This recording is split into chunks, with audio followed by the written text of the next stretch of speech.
Et si un seul jour était capable de changer complètement le destin de l'humanité? Et si Dieu choisissait quelqu'un d'improbable pour porter la plus grande promesse de l'histoire? Dans la petite ville de Nazareth, loin des centres de pouvoir, loin des regards importants, vivait une jeune femme appelée Marie. Sa vie était simple. Sa routine, ordinaire. Et rien n'indiquait que quelque chose d'extraordinaire était sur le point de se produire. Rien. Aucun signe. Jusqu'à ce moment. Car, ce jour-là, le ciel a décidé d'interrompre la normalité. Ce n'a pas été avec une annonce publique. Ce n'a pas été avec un événement grandiose. Ce fut avec une rencontre. Une rencontre directe. Personnelle. Inoubliable. Et, soudain, tout a changé. Un messager fut envoyé. Pas n'importe quel messager. L'un des plus puissants. Celui qui était déjà apparu auparavant, annonçant l'impossible. Gabriel. Et quand il est apparu, ce n'était pas seulement une visite. C'était le début de quelque chose que personne n'était prêt à comprendre complètement. Parce que Marie n'était pas une reine. Elle n'était pas célèbre. Elle n'avait pas de statut.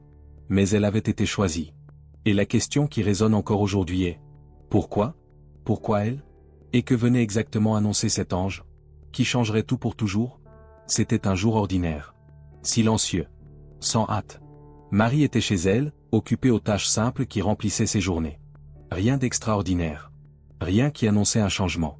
Juste la routine de quelqu'un qui n'aurait jamais imaginé ce qui était sur le point d'arriver. Et alors, cela arriva. Sans avertissement. Sans préparation. Une présence. Cela n'a pas commencé par un son. Cela n'est pas venu comme une sensation légère. C'était réel. Là, devant elle, se tenait Gabriel. Imposant. Inconfondable. Surnaturel. L'atmosphère changea complètement. L'air semblait plus dense. Le temps, plus lent. Comme si tout autour avait été mis en pause, pour cet instant. Et alors il parla. « Je te salue, toi à qui une grâce a été faite. » Ces paroles n'étaient pas ordinaires. Ce n'était pas seulement une salutation. Elles portaient du poids. Elles portaient du sens. Elles portaient quelque chose que Marie ne parvenait pas encore à comprendre. Le Seigneur est avec toi. Mais que voulait réellement dire cela? Pourquoi elle? Pourquoi quelqu'un d'aussi ordinaire recevrait-il un message aussi extraordinaire? Le texte dit que Marie fut troublée. Et ce n'était pas étonnant. Cela n'avait pas de sens. Cela ne correspondait pas à sa réalité. Et l'ange le remarqua. N'aie pas peur. Mais comment ne pas avoir peur? Quand le surnaturel envahit le naturel? Quand l'impossible se présente comme une réalité? La peur est inévitable. Et Marie ne savait pas encore. Mais ces paroles n'étaient que le début. Le silence qui suivit était chargé d'attente. Marie essayait de comprendre ce qui se passait. Son cœur s'accélérait. Ses pensées confuses, tout en elle cherchait une explication à ce que ses yeux voyaient. Et alors, Gabriel continua. « Tu as trouvé grâce devant Dieu. » Cette phrase changea tout. Ce n'était pas seulement une visite. Ce n'était pas seulement un message. C'était un choix. Mais un choix pourquoi? Et alors vint la révélation. « Tu seras enceinte et tu enfanteras un fils. » Pendant un instant, le temps s'arrêta. Ces paroles ne correspondaient pas à sa réalité. Pas à ce moment-là. Pas de cette manière. Mais l'ange n'avait pas terminé. « Et tu lui donneras le nom de Jésus. » Nom défini. Destin tracé. Et alors, quelque chose d'encore plus grand fut révélé. Il sera grand. Il sera appelé Fils du Très-Haut. Il recevra un royaume qui n'aura jamais de fin. Ce n'était pas seulement au sujet d'une naissance. C'était au sujet de quelque chose d'éternel. À cet instant, Marie comprit. Ce n'était pas seulement un miracle. C'était une responsabilité qui dépassait toute compréhension. Mais il y avait un problème. Quelque chose qui ne pouvait pas être ignoré.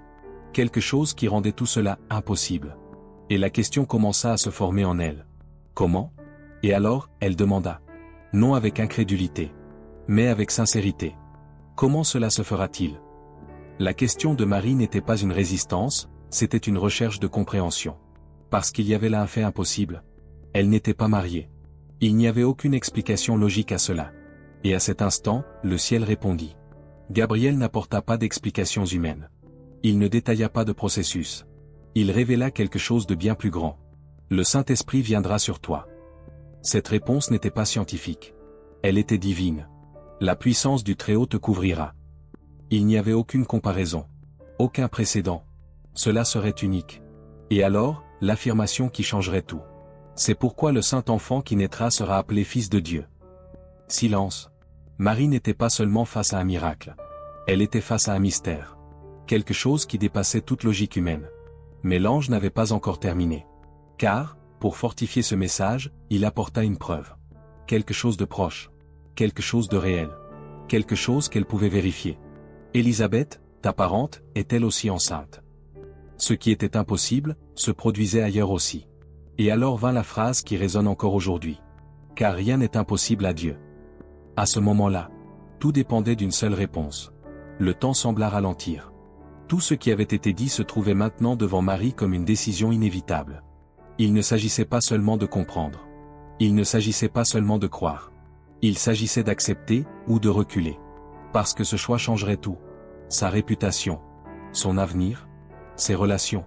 Rien ne resterait pareil. À cette époque, une grossesse hors mariage n'était pas seulement mal vue.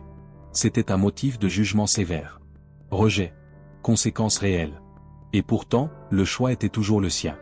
Le ciel avait parlé. Mais la réponse devait venir de la terre. Et alors, elle parla. Voici la servante du Seigneur. Simple. Direct. Sans détour. Mais chargée d'un poids impossible à mesurer. Qu'il me soit fait selon ta parole. À cet instant, tout changea. Il n'y eut pas d'applaudissements. Il n'y eut pas de témoins. Seulement une décision silencieuse, qui résonnerait à travers toute l'histoire. Marie n'avait pas toutes les réponses. Elle ne savait pas comment serait demain. Elle ne comprenait pas tous les détails. Mais elle a fait confiance. Et cela a suffi. Parce que quand quelqu'un dit oui à Dieu, l'impossible commence à prendre forme. Et à cet instant, le miracle avait déjà commencé. Et alors, l'ange partit. Le silence revint. La maison resta la même. Les murs, les objets, la routine, tout semblait identique. Mais à l'intérieur de Marie, rien n'était plus comme avant. Quelque chose avait changé. Il n'y avait pas de signes visibles immédiats. Aucune lumière constante. Aucune confirmation extérieure à cet instant. Seulement une certitude silencieuse, et une immense responsabilité. Parce que maintenant, elle portait une promesse. Et avec elle, venaient des questions. Comment le dire? Qui croirait? Que se passerait-il quand il le découvrirait? La réalité commença à se rapprocher. La décision avait déjà été prise, mais les conséquences étaient encore à venir. Et il y avait quelqu'un qui devait savoir. Joseph. L'homme avec qui elle était promise. L'homme qui portait des projets. Des attentes. Un avenir déjà tracé. Et alors surgit la question. Comment expliquer l'inexplicable? Comment faire comprendre à quelqu'un quelque chose qu'elle-même ne parvenait pas à expliquer complètement? Le poids de la situation commença à grandir. Parce que le miracle n'élimine pas les défis. Il transforme les défis. Et à cet instant, Marie comprit quelque chose de profond. Obéir à Dieu ne rend pas toujours le chemin plus facile. Mais lui donne toujours un sens. Et tandis qu'elle essayait d'organiser ses pensées, une nouvelle étape de cette histoire était sur le point de commencer. Sans hésiter, elle décida de partir. Il y avait quelque chose que Gabriel avait dit qui ne sortait pas de son esprit. C'était une confirmation. Un signe vivant que l'impossible se produisait aussi ailleurs. Élisabeth. Si cela était vrai, alors tout commencerait à avoir plus de sens. Et Marie partit. Le voyage n'était pas simple. De longues routes. Un terrain difficile. Chaque pas demandait un effort. Mais il y avait urgence. Il y avait un besoin profond de trouver quelqu'un qui pourrait comprendre, même partiellement, tout ce qui se passait. Et quand elle arriva enfin, quelque chose d'inattendu se produisit. Dès que Marie entra et salua Élisabeth, l'atmosphère changea. Élisabeth ressentit quelque chose. Ce n'était pas une émotion ordinaire. Ce n'était pas seulement de la joie. C'était quelque chose de profond, spirituel. Le bébé dans son ventre réagit. Et à cet instant, elle sut. Remplie de l'esprit, Élisabeth déclara quelque chose que personne n'avait encore dit. « Tu es bénie entre les femmes, et le fruit de ton ventre est béni. » Marie resta immobile. Parce que, à cet instant, tout fut confirmé. Sans explication. Sans justification. Sans aucune preuve humaine. Seulement une reconnaissance. Élisabeth a vu. Élisabeth a compris. Et, à cet instant, Marie cessa de porter cette expérience seule. Mais ce qui se passa ensuite fut encore plus puissant. Et alors, quelque chose changea en Marie. Jusque-là, elle traitait tout. Elle essayait de comprendre. Elle portait le poids de l'inconnu. Mais, face aux paroles d'Élisabeth, quelque chose s'aligna en elle. Le doute céda la place à la certitude. Et alors, elle parla. Non comme quelqu'un de confus. Non comme quelqu'un de peur. Mais comme quelqu'un qui, enfin, avait compris. Mon âme exalte le Seigneur. Les paroles commencèrent à couler. Sans répétition. Sans préparation. Comme si elles étaient déjà en elle, attendant simplement le bon moment. Et mon esprit se réjouit en Dieu, mon Sauveur. À cet instant, Marie ne réagissait pas seulement à ce qui s'était passé. Elle révélait qui est Dieu. Elle reconnut qu'elle avait été choisie, non par mérite, non par position, mais par grâce. Elle reconnut que Dieu voit l'invisible, élève l'improbable et accomplit exactement ce qu'il promet. Chaque phrase portait une profondeur. Chaque mot pointait vers quelque chose de plus grand. Elle parlait d'un Dieu qui change les destins, qui renverse les structures, qui transforme les histoires. Et, à cet instant, il devint clair. Marie n'était pas seulement une partie d'un miracle. Elle comprenait son dessein. Mais il y avait encore quelque chose qu'elle ne pouvait pas voir complètement. Parce que l'impact de ce choix restait encore à se révéler. Les jours passèrent, mais l'intensité de ce moment ne diminua pas. Marie resta quelque temps avec Élisabeth. Et là, loin des regards, loin des jugements, elle trouva de l'espace pour respirer, réfléchir, et fortifier ce qui avait commencé en elle. Mais le temps ne s'arrête pas.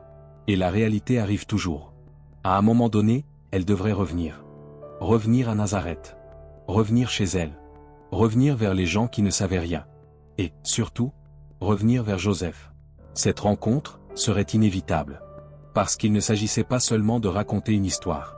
Il s'agissait d'expliquer l'inexplicable. Comment dire qu'elle était enceinte, sans avoir été avec lui? Comment attendre de la compréhension? Quand tout semblait impossible, la tension commença à grandir. Parce que, jusque-là, tout avait été entre elle et Dieu. Mais maintenant, le monde réel allait entrer dans l'histoire.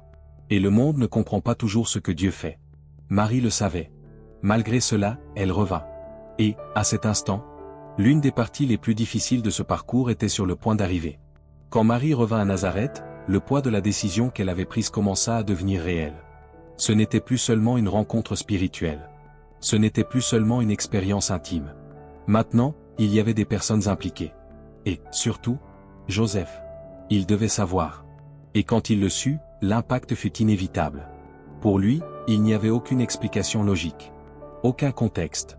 Seulement un fait difficile à accepter. La femme à qui il était fiancé, était enceinte. Le silence entre eux disait tout. Confusion. Douleur. Doute. Joseph était juste. Il ne voulait pas exposer Marie. Il ne voulait pas la blesser publiquement. Mais il ne parvenait pas non plus à comprendre ce qui se passait. Et alors, il décida. Il décida de s'éloigner en silence. Sans scandale. Sans confrontation. Simplement, partir. Mais cette nuit-là, quelque chose arriva. Parce que quand Dieu commence quelque chose, il ne le laisse pas à moitié. Pendant que Joseph dormait, un message arriva. Pas par des paroles humaines. Mais par un rêve. Un ange apparut. Et, à cet instant, tout commença à changer. Parce que l'histoire que Marie portait seule, commençait maintenant à lui être révélée aussi. Dans le silence de la nuit, quand tout semblait réglé, le ciel intervint encore une fois. Joseph était sur le point de suivre son chemin. Sa décision était déjà prise. Il ne voulait pas de scandale, ne voulait pas blesser Marie, mais ne voyait pas d'autre issue. Jusqu'à ce que l'inattendu arrive. Dans un rêve, un ange apparut. Ce n'était pas une imagination. Ce n'était pas seulement une pensée. C'était une direction. Joseph, fils de David. Ces paroles portaient déjà une identité. Un dessein.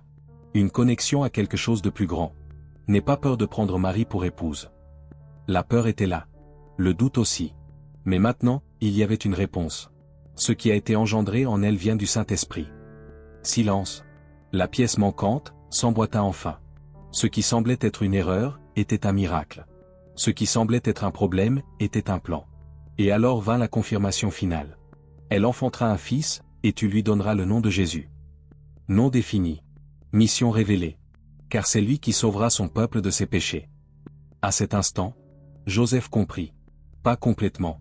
Pas dans tous les détails. Mais suffisamment. Et quand il se réveilla, il eut un choix. Le même que Marie avait eu. Faire confiance, ou reculer. Et la décision qu'il prit, assurerait que cette promesse continue. Et quand le jour se leva, rien ne semblait différent pour ceux qui regardaient de l'extérieur. Mais à l'intérieur de Joseph, tout avait changé. Il ne discuta pas. Il ne questionna pas. Il n'exigea pas d'explication. Il obéit simplement. Il prit Marie. Il assuma ce qui n'était pas facile. Il embrassa une réalité que personne autour de lui ne comprendrait complètement. Il protégea quelque chose de plus grand que lui-même. Et, à cet instant, deux décisions se rencontrèrent. Le oui de Marie, et le oui de Joseph. Et ensemble, ils soutinrent le début de quelque chose qui changerait le monde pour toujours. Parce que cette rencontre avec Gabriel n'était pas seulement une visite. C'était le début de la plus grande histoire jamais racontée. le commencement de l'arrivée de Jésus-Christ. Et peut-être que la partie la plus profonde de cette histoire se trouve exactement ici. Parce que Dieu n'a pas choisi les plus forts. Il n'a pas choisi les plus influents. Il a choisi ceux qui sont disponibles. Des personnes ordinaires, avec le courage de dire oui. Et cela change tout. Parce qu'aujourd'hui encore, Dieu continue de chercher des cœurs disposés. Si cette histoire t'a parlé, écris ici dans les commentaires. Me voici.